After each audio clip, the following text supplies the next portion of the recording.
Hola, mi nombre es Harley Schlanker del Instituto Schiller. Bienvenidos a nuestra videoconferencia. Hoy es el 11 de octubre del 2018 y nuestra videoconferencia hoy nos acompaña Helga Seppler-Rusch, nuestra fundadora y presidenta del Instituto Schiller.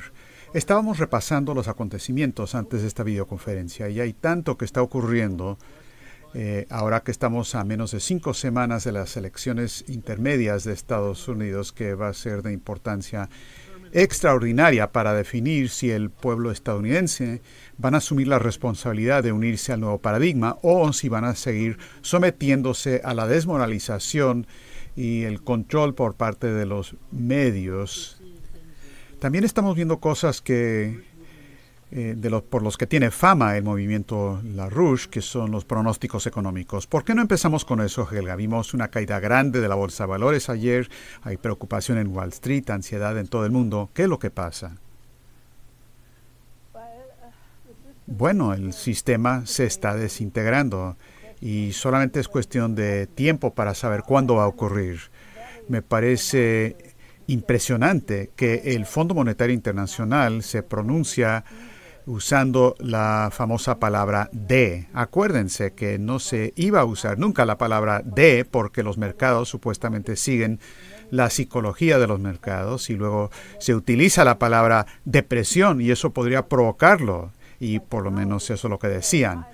Ahora, en la reunión del FMI en Bali, Indonesia, ha estado advirtiendo de que hay retos que se tienen que enfrentar y si no, la segunda gran depresión económica va a estar encima de nosotros.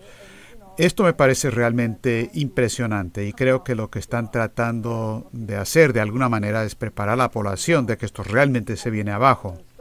La caída de la bolsa de valores creo que son 820 puntos. El presidente Trump dijo que la Reserva Federal está haciendo locuras con su política de tasas de interés, que causó una reacción completa de la directora del Fondo Monetario, Lagarde, pero Trump lo repitió 2 veces. Dijo que esta situación esta es demasiado tensa y por lo tanto, esto es la razón por la que tenemos el acarreo de fondos al revés con los mercados emergentes que menciona el Fondo Monetario como la mayor amenaza al sistema. Y la segunda amenaza, o quizás del mismo tamaño, es el endeudamiento. Ahora, Lagarde también mencionó el endeudamiento de los gobiernos, de las corporaciones y de otras categorías, como por ejemplo los préstamos para estudiantes y para comprar automóviles y todo esto es 60% mayor de lo que fue en el 2008. Luego, además de todo esto, tenemos el desplome de la economía real, con, por ejemplo, la construcción de casas llegó a su punto más alto en enero y ha sido estado en una caída grande desde mayo en este año. Lo mismo con cobre, con madera. Todos estos han caído entre 15 y 20% desde comienzos del año. Así es que todos estos indicadores indican que esto va para abajo. Además de eso, hay la pelea creciente entre la Unión Europea y el gobierno italiano. Tenemos la famosa carta, o la carta notoria, de los 2 comisionados de la Unión Europea, Moscovici y Dombrovskis, al gobierno italiano, advirtiéndoles que su intención de no mantenerse con el límite del déficit presupuestario de 2.4% impuesto por la Unión Europea, que esto no se les permitiría, que obviamente esto desató una corrida en contra de los bonos italianos y como resultado la diferencia entre los valores de los bonos alemanes e italianos ha aumentado 300 puntos y dicen que si sube a 400, básicamente eso quiere decir que los italianos tienen que pagar 3% y más para refinanciar sus préstamos. Entonces esto podría realmente desatar o aportar a una crisis. Además de todo eso, para el 15 de este mes, es decir, en cuestión de 4 días, el gobierno italiano publicará los detalles de su presupuesto. y se espera que las agencias calificadoras inmediatamente después van a publicar calificaciones de los bonos italianos, reduciendo la calificación de los bonos italianos y que también reduce la calificación de Italia como país. Y eso básicamente, dependiendo de cómo lo dicen, si dicen que básicamente la perspectiva es neutral, esto podría simplemente seguir sin grandes problemas, pero si dicen que hay una perspectiva negativa, podría conducir a una gran crisis bancaria, no solamente de Italia, sino de todo el sistema financiero occidental. Ahora, queda claro que algunas de estas personas del Banco Central Europeo y la Comisión Europea piensan que pueden forzar al gobierno italiano a que se someta y que pueden controlar las consecuencias de esto, pero están jugando con fuego aquí porque tenemos un sistema financiero altamente volátil y lo único que puedo decir es que en el 2008 todo el mundo estaba más o menos, no estaba preparado para el desplome porque no estaban escuchando la advertencia que mi esposo había publicado de manera muy clara el 25 de julio del 2007. Esto fue una semana antes de la crisis de las hipotecas secundarias en Estados Unidos y de la explosión de la misma.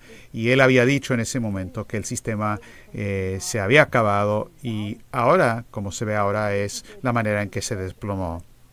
Y la gente no le prestó atención, así es que ocurrió el crack del 2008 y no llegaron a las conclusiones necesarias de sus propios errores, siguieron simplemente metiendo más dinero de la emisión cuantitativa y ahora se han acabado todos los instrumentos de los bancos centrales. No hay más posibilidades de utilizarlos.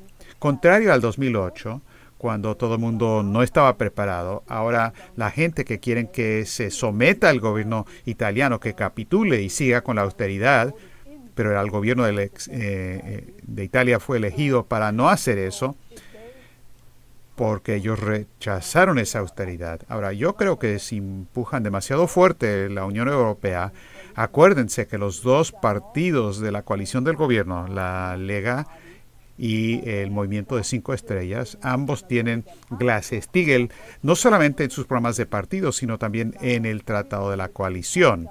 Obviamente el gobierno italiano sabe lo que les enfrenta.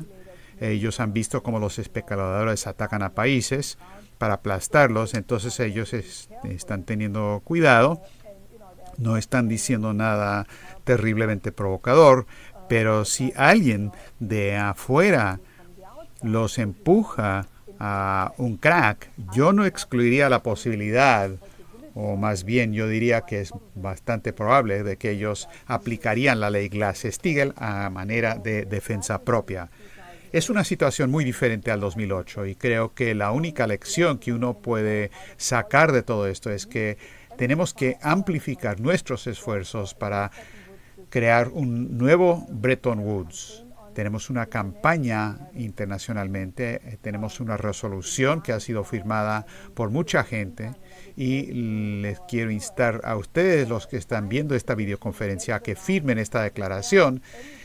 Circulen la declaración y hablen con todo el mundo que puedan, funcionarios, alcaldes, parlamentarios, diputados.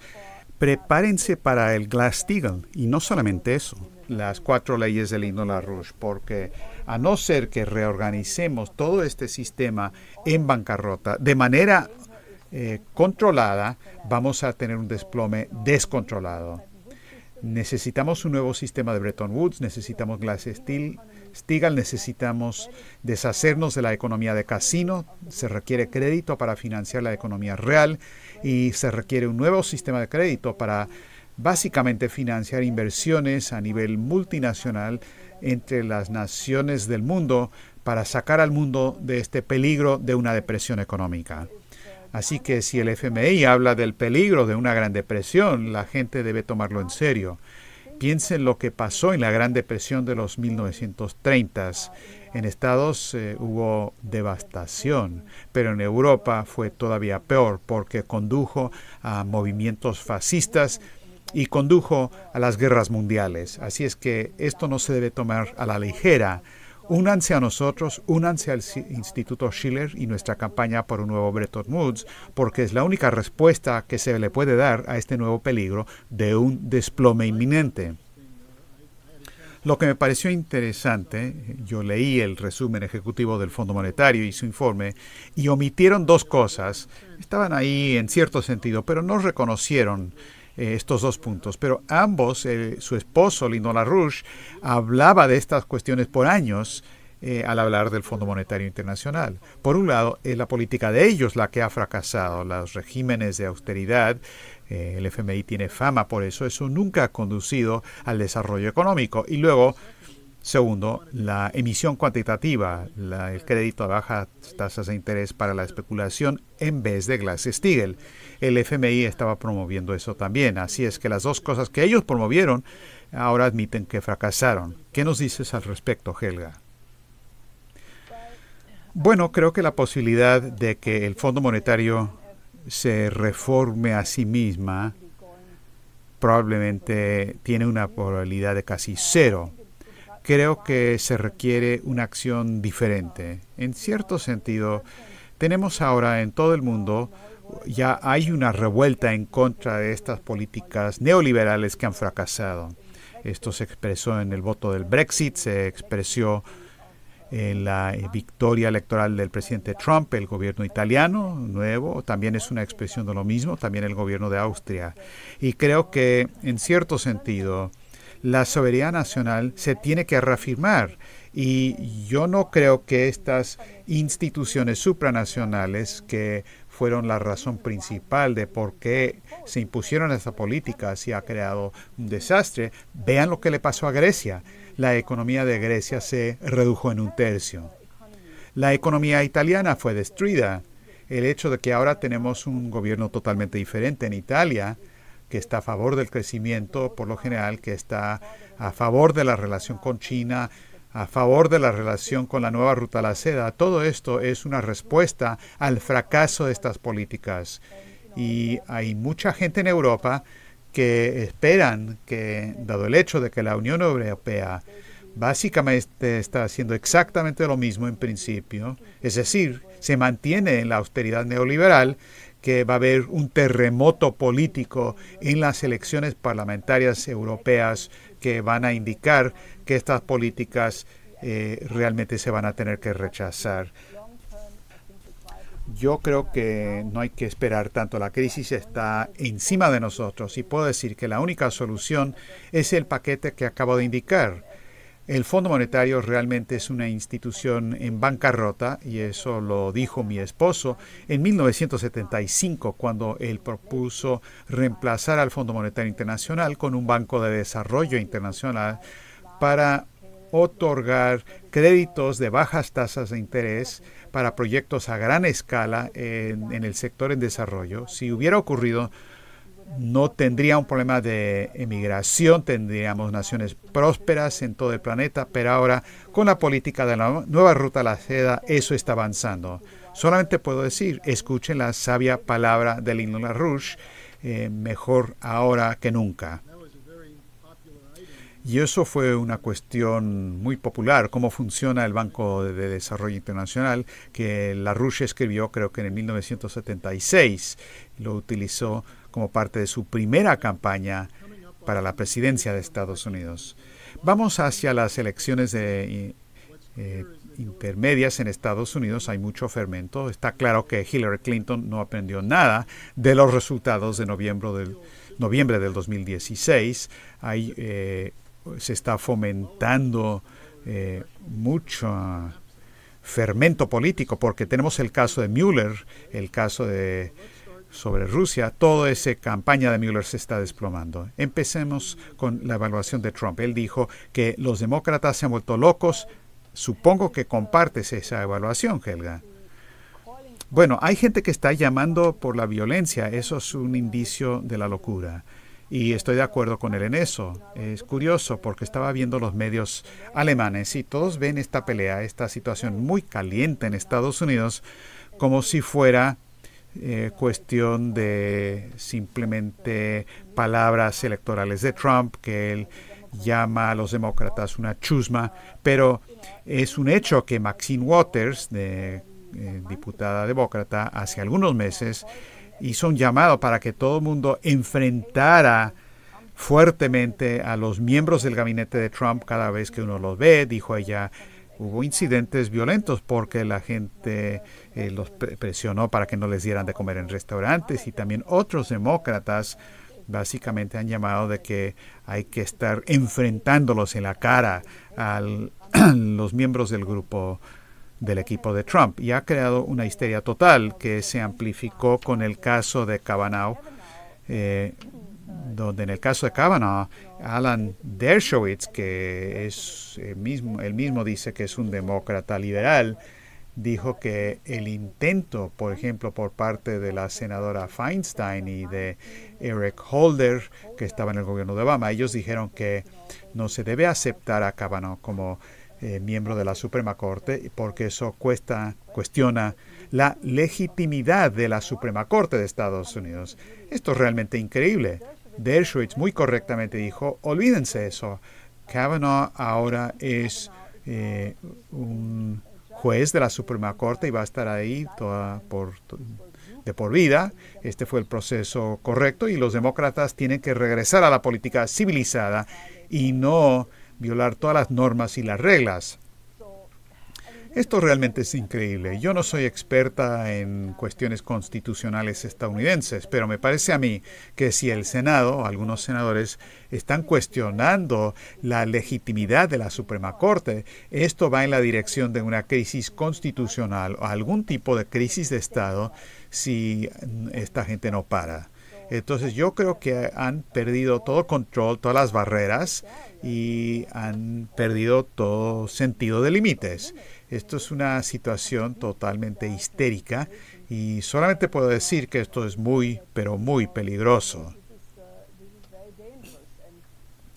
Hemos dicho muchas veces que se le ataca a Trump esencialmente. Uno puede encontrar puntos pequeños aquí y allá, pero ese no es el punto. La razón principal por la que están atacando a Trump, porque él trató de lograr una relación con Rusia en buen camino, tuvo una reunión cumbre exitosa con Putin en el Helsinki, y por lo menos en la fase inicial tuvo una relación excelente con China y Xi Jinping, y es por eso que el establishment geopolítico enloqueció.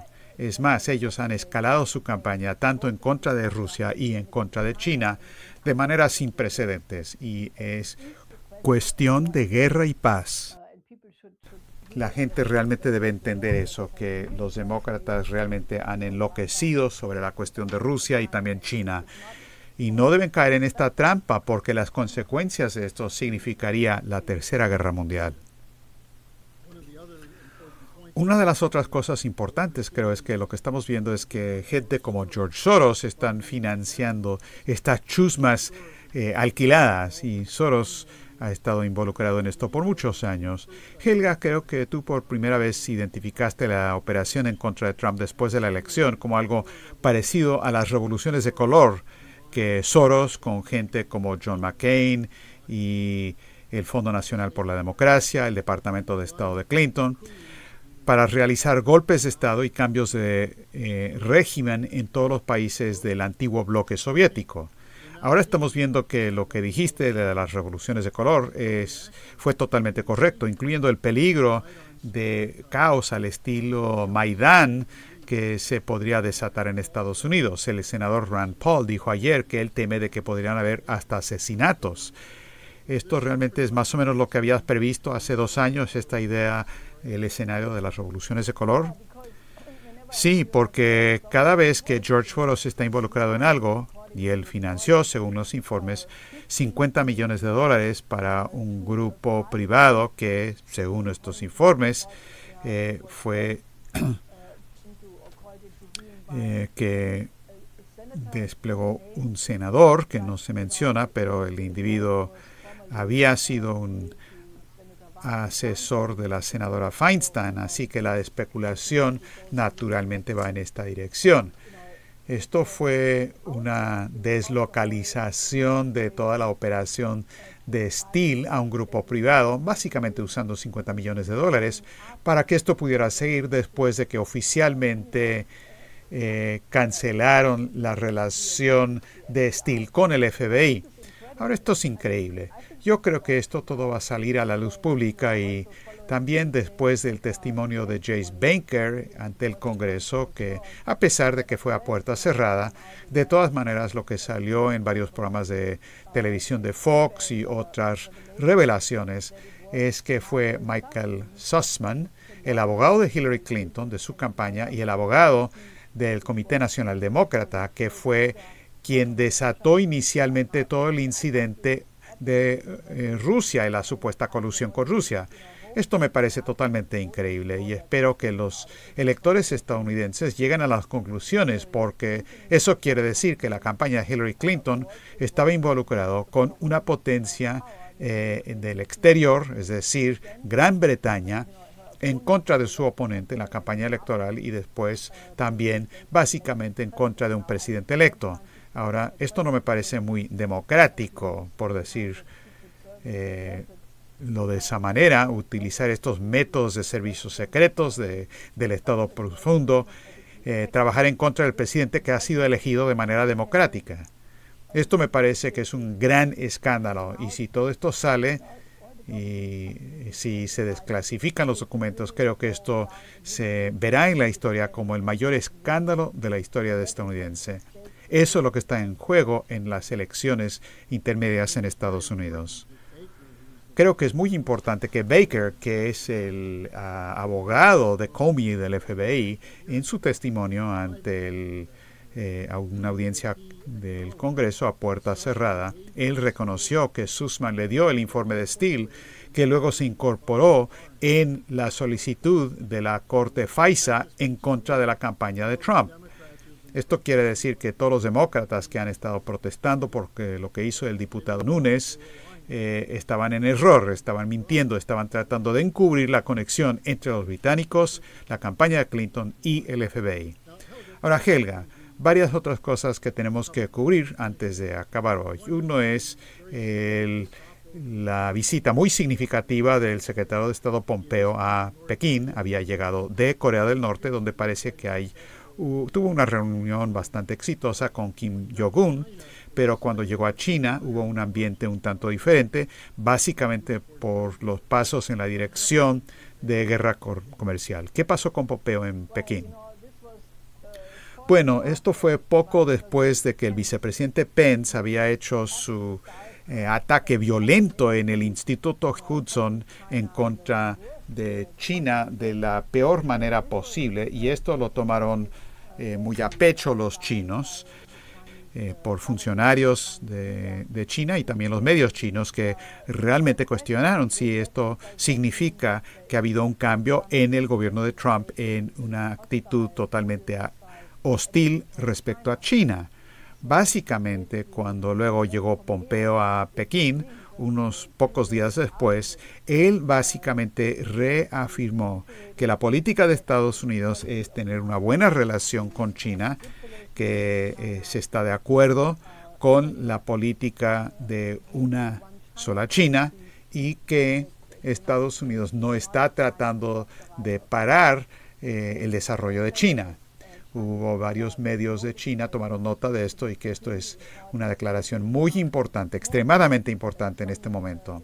Salió un artículo interesante en Global Times por el analista estadounidense y experto Clifford Kirakoff, que señaló que existe una diferencia clara entre Pence, por un lado, que básicamente habla por el Estado profundo, y por el otro lado Trump, que está tratando de cambiar la política externa de Estados Unidos, pero que lo tienen maniatado, este grupo lo tiene maniatado, que está del lado de Pence y el grupo profundo. Y Kiriakov dijo básicamente que el establishment de Estados Unidos no está dispuesto a aprender las lecciones de lo que está pasando estratégicamente, de que el mundo está cambiando y que existe ahora multipolaridad.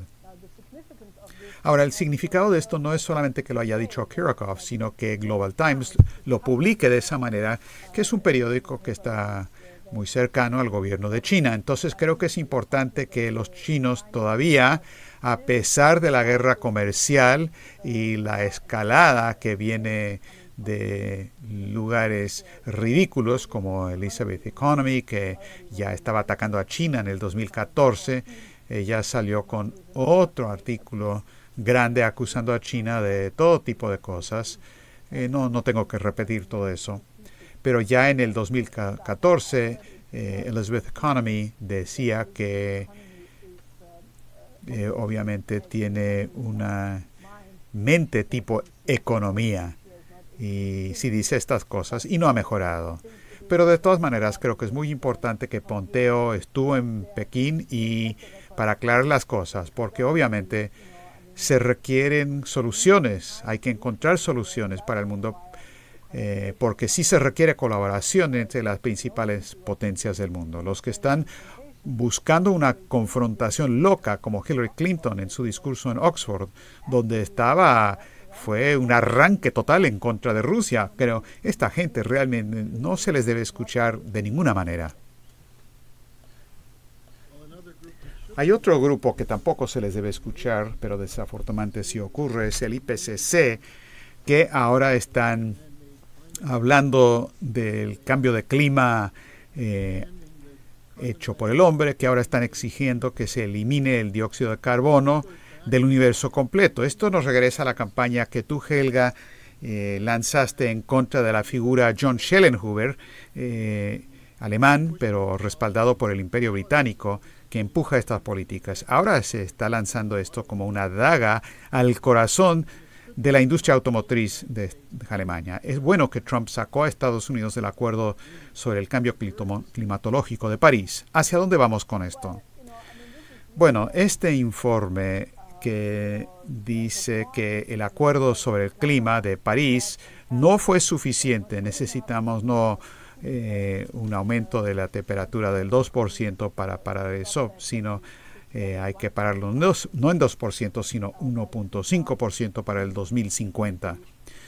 Y obviamente esto es básicamente lo que Schellenhuber dijo hace varios años, con lo que él llamó la gran transformación, la descarbonización de la economía mundial, eliminar la energía nuclear, eliminar carbón, petróleo, gas natural, regresar a fuentes energéticas disque renovables. Y creo que queda muy, muy claro que lo que mi esposo ha desarrollado en términos de la coherencia y la correlación entre la densidad de flujo energético en el proceso productivo y la densidad relativa potencial de población que se puede mantener con esa densidad de flujo energético, significa que la meta que Schellenhuber planteó de que la Tierra solamente puede mantener a 1.000 millones de seres humanos, eso es lo que quieren hacer. Creo que es un esfuerzo desesperado de las fuerzas del imperio en contra de Trump, que ha prometido reindustrializar a Estados Unidos, especialmente va en contra de la nueva Ruta de la Seda, la iniciativa de la Franja y la Ruta, que ahora es el nuevo espíritu que ha capturado a más de 100 países a nivel mundial que trabajan con la iniciativa de la Franja y la Ruta para su propio beneficio. Y es un esfuerzo por verdaderamente frenar esta dinámica mundial. Pero creo que es desesperado, peligroso, pero no creo que funcione. Yo no creo que esta gente va a convencer a China, India, Iberoamérica, África, las naciones de Asia, aún algunas naciones europeas, que simplemente se suiciden, porque eso es lo que significaría. De todas maneras es muy peligroso, porque uno puede ver que se está provocando una histeria masiva sobre la cuestión de dióxido de carbono. Hay un gran debate sobre las emisiones de CO2.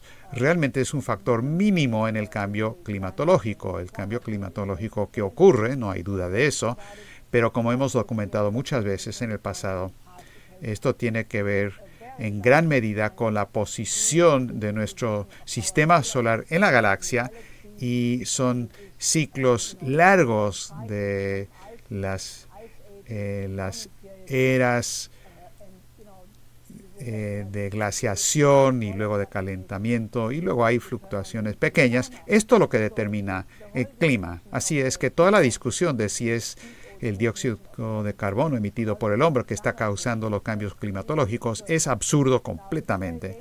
Pero es muy peligroso porque, como se puede ver, este lavado de cerebro de la población. En Europa, por ejemplo, un día después de que la IPCC sacó este reporte loco, los ministros del ambiente de la Unión Europea se reunieron y decidieron que la emisión de dióxido de carbono de los automóviles no debería ser 30%, como se había dicho anteriormente, pero se debe reducir en 35%, y el gobierno alemán, que básicamente inicialmente había dicho 30%, se puso de acuerdo con todo esto y es una locura total.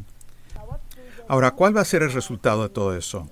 El jefe de la BMW, el productor más grande de automóviles en Alemania, dijo que si se aplica esta reducción del 35% de la emisión de los automóviles del CO2, esto va a causar, nada más para Volkswagen, una pérdida de 100.000 empleos. Estamos hablando de una sola compañía. Si sumamos todos los otros, y vamos a tener millones de personas que entran al desempleo y un desplome total de la industria.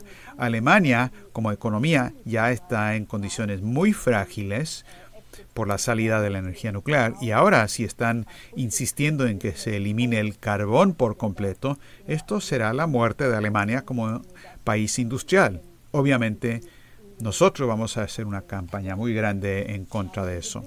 Hay gran preocupación porque obviamente Polonia depende 90% del carbón en términos de la producción de su electricidad.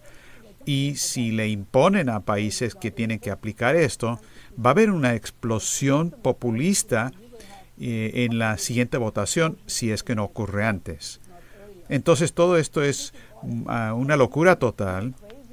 Y se debe decir claramente de que con las tecnologías existentes, por un tiempo bastante largo, la población mundial no se puede mantener sin carbón, y hay plantas modernas y seguras basadas en carbón que son adecuadas en cuanto al medio ambiente.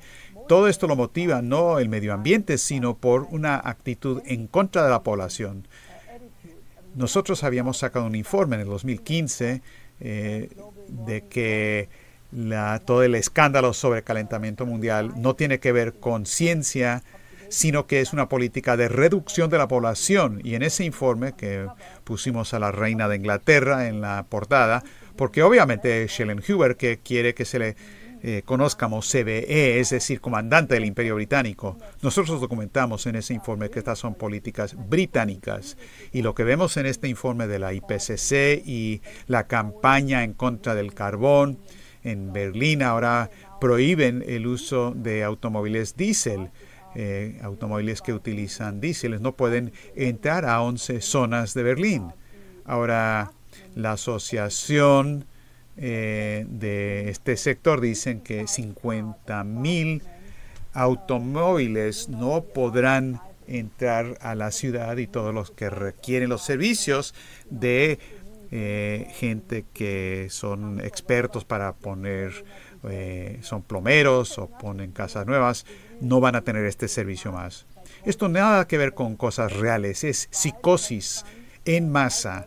Y son los fondos de especulación por Wall Street, porque la CO2 es una locura total, lo denunciamos en el pasado, y ahora la idea de imponer un impuesto global sobre el carbono, que es lo que se está impulsando, esto es un arma en contra de la soberanía nacional, porque una vez que se dice que las economías nacionales se tienen que someter a que se les imponga límites de emisiones de carbono, bueno, vámonos de nuevo en la dirección del ecofascismo globalista.